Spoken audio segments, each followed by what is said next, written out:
Hello everyone, I am Ullas Agrawal and in this video we are going to discuss question number 19th of first mock test, which is there in the NTA Abhyas app.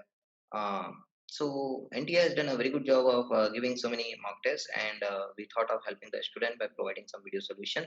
So here it is, like without wasting any time, let us discuss question number 19th of first mock test. Let me just share my screen with you so that you all can see the question, and I think by now you should be able to see the question.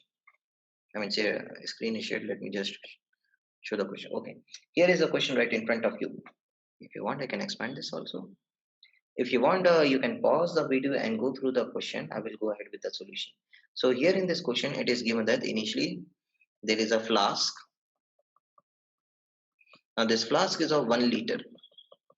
It is not completely filled, but some portion of it is there with the mercury. Now I am assuming the initial volume of the flask, which is 1 liter, to be Vf naught, 1 liter. And the mercury initial volume, I am taking it as Vm naught, initial volume before heating. Okay. And where is air in the flux then? Whatever volume is not occupied by the mercury, air will be present. So what is the volume in which air is present? Air volume will be equal to the total volume of the flux minus the volume of the flux that is occupied by mercury. So initial volume of air, if you want to write, initial volume of air inside the flux will be V of naught minus Vm naught. All right.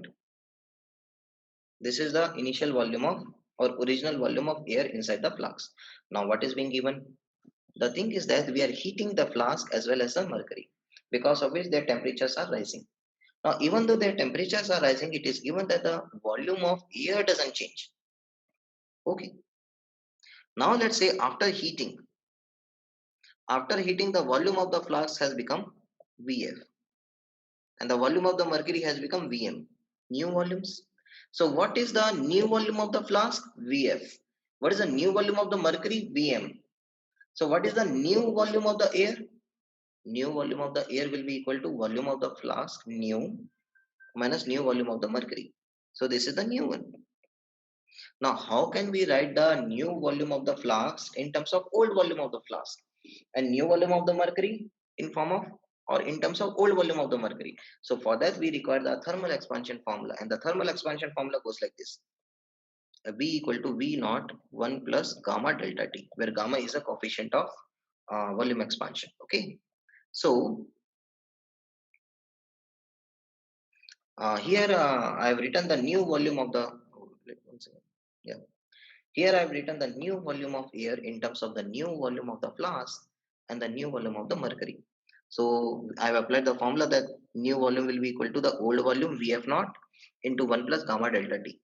Now this gamma is the gamma of the glass gamma. Okay, minus the volume of the mercury. And how much is the volume of the mercury? Volume of the new volume of the mercury will be equal to old volume of the mercury into 1 plus gamma delta T. And this gamma, oh, what happened? Something is happening on this. And this gamma is actually the gamma of the mercury. Okay. So why this line is coming? I don't like the line. Go away. Okay, it's not going. Anyway, leave it. Okay. So let me just rub all these things so that you can see the simplification. Okay. So this entire thing can be rewritten. Like the first term can be written like this, and the second term can be written like this. So this is the new volume of the air. Now what is given in the question? The new volume of the air is equal to old volume of the air. And what is the old volume of the air? Old volume of the air is Vf naught minus Vm naught. So equating this to Vf naught minus Vm naught, so this and this will get cancelled out, which means this is 0 then. So which means this should also be 0. And for the second term should be 0, what we require? We require Vf naught gamma glass is equal to Vm naught gamma m. So from this we are going to calculate how much volume of mercury was initially present, because volume of the flask is already known to us as 1 liter.